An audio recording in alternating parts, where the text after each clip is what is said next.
देश मेरा रंगरेज ये बाबू।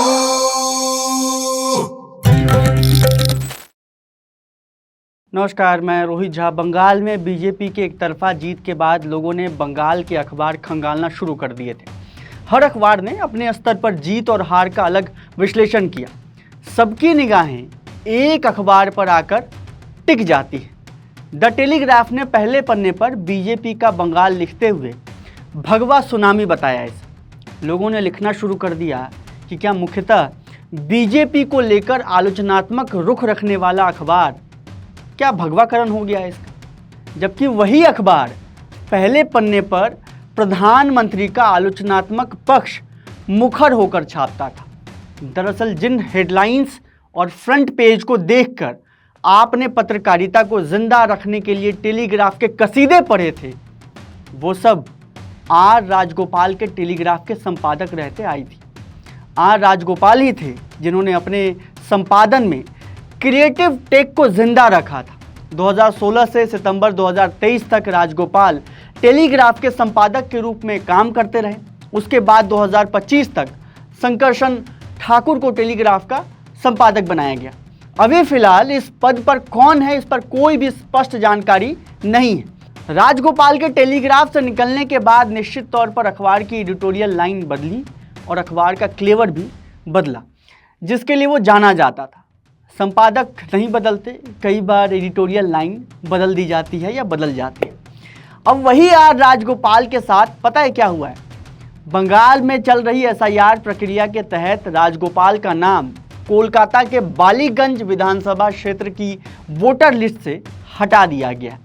प्रशासन की ओर से कथित तौर पे कहा गया है कि साल 2002 की मतदाता सूची में उनके और उनके दिवंगत पिता के रिकॉर्ड से जुड़ी कुछ तार्किक विसंगतियां हैं।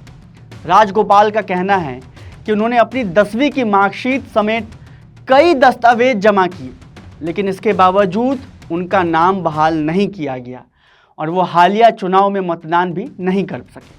लेकिन कहानी यहीं खत्म नहीं हुई। राजगोपाल ने बताया कि उन्होंने 19 मार्च 2026 को अपने पासपोर्ट के रिन्यू के लिए आवेदन किया था और बायोमेट्रिक प्रक्रिया भी पूरी कर ली थी।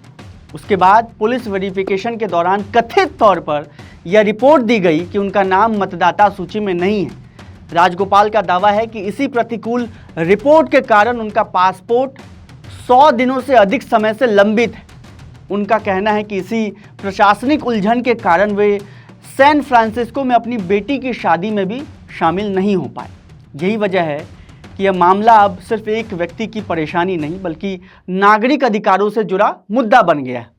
इस पूरे घटनाक्रम पर एडिटर्स गिल्ड ऑफ इंडिया ने भी कड़ी प्रतिक्रिया दी है। गिल्ड ने अपने बयान में कहा कि यदि दशकों तक सार्वजनिक जीवन में सक्रिय रहे और देश के प्रमुख अखबार के संपादक रहे व्यक्ति के साथ ऐसा व्यवहार हो सकता है, तो आम नागरिकों की स्थिति कितनी कठिन होगी, इसकी केवल कल्पना ही की जा सकती है। गिल्ड ने चुनाव आयोग से अपील की है कि वह इस मामले में संवेदनशील और समझदारी दिखाए तथा राजगोपाल की मतदाता पहचान जल्द बहाल करे। साथ ही उन अन्य लोगों के मामलों पर भी गंभीरता से विचार करे जो इसी तरह की परेशानियों का सामना कर रहे हैं। द वायर के सिद्धार्थ वरदराजन ने भी इस मामले को साझा करते हुए इसे नागरिक अधिकारों से जुड़ा गंभीर विषय बताया।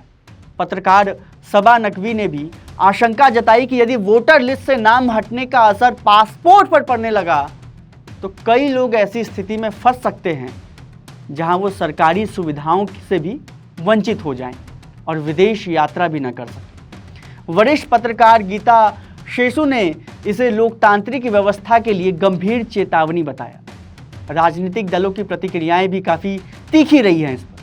तृणमूल कांग्रेस की सांसद सागरिका घोष ने कहा कि यदि एक पूर्व संपादक और वरिष्ठ पत्रकार के साथ ऐसा हो सकता है तो आम नागरिकों की परेशानियों का अंदाज़ा लगाया जा सकता है। कांग्रेस नेता गुरदीप सप्पल ने कहा कि जिस एसआईआर प्रक्रिया को चुनाव आयोग ने सुप्रीम कोर्ट में लिबरल और सॉफ्ट टच बताया था, अब उसी प्रक्रिया को लेकर गंभीर सवाल उठ रहे हैं। कांग्रेस सांसद विवेक तनखा ने कहा कि यह मामला देश में कानून के शासन पर प्रश्न चिन्ह खड़ा करता है। वहीं सीपीआईएम के महासचिव एमए बेबी ने आरोप लगाया कि इस प्रक्रिया का सबसे अधिक असर गरीब और कमज़ोर वर्गों पर पड़ सकता है। हालांकि ये सभी विपक्षी नेताओं के आरोप और राजनीतिक प्रतिक्रियाएं जिन पर चुनाव आयोग की विस्तृत प्रतिक्रिया अभी तक सामने नहीं आई है। सोशल मीडिया पर भी इस मुद्दे को लेकर व्यापक चर्चा देखने को मिली। कई पत्रकारों, वकीलों, शिक्षाविदों और नागरिक अधिकार कार्यकर्ताओं ने सवाल उठाया कि यदि मतदाता सूची में किसी प्रशासनिक त्रुटि का असर पासपोर्ट जैसी दूसरी सरकारी सेवाओं पर पड़ने लगे तो यह बेहद गंभीर संस्थागत चिंता का विषय है। कई लोगों ने सरकार और संबंधित एजेंसियों से यह स्पष्ट करने की मांग की कि क्या मतदाता सूची और पासपोर्ट सत्यापन की प्रक्रियाएं आपस में जुड़ी हुई हैं, और यदि नहीं तो राजगोपाल के मामले में ऐसी स्थिति आखिर क्यों पैदा हुई। हालांकि इस पूरे मामले में एक महत्वपूर्ण पक्ष ये भी है कि चुनाव आयोग और पासपोर्ट अधिकारियों की ओर से अभी तक विस्तृत आधिकारिक जवाब सामने नहीं आया है। इसलिए फिलहाल केवल राजगोपाल के दावे, एडिटर्स गिल्ड के बयान और विभिन्न पत्रकारों व राजनीतिक दलों की प्रतिक्रियाएं सार्वजनिक हैं। मामले की वास्तविक प्रशासनिक स्थिति और अंतिम निष्कर्ष संबंधित अधिकारियों की प्रतिक्रिया और चल रही कानूनी प्रक्रिया के बाद ही पूरी तरह स्पष्ट हो पाएगा। खुद आर राजगोपाल का कहना है कि वो इस मुद्दे को सिर्फ अपनी व्यक्तिगत लड़ाई के तौर पर नहीं देख रहे हैं। उनके मुताबिक यदि एक बड़े राष्ट्रीय अखबार का पूर्व संपादक भी महीनों तक सरकारी प्रक्रियाओं में उलझ सकता है तो लाखों आम नागरिकों की स्थिति कितनी कठिन होगी, जिनके पास न संसाधन है और न ही अपनी बात प्रभावी ढंग से रखने का मंच। फिलहाल मतदाता सूची से नाम हटाए जाने के खिलाफ उनकी अपील ट्रिब्यूनल में लंबित है।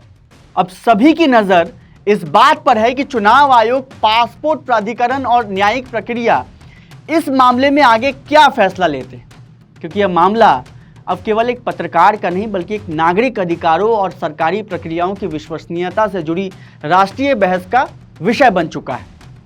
देखते दिखाते रहिए बेटी चोखा। शुक्रिया।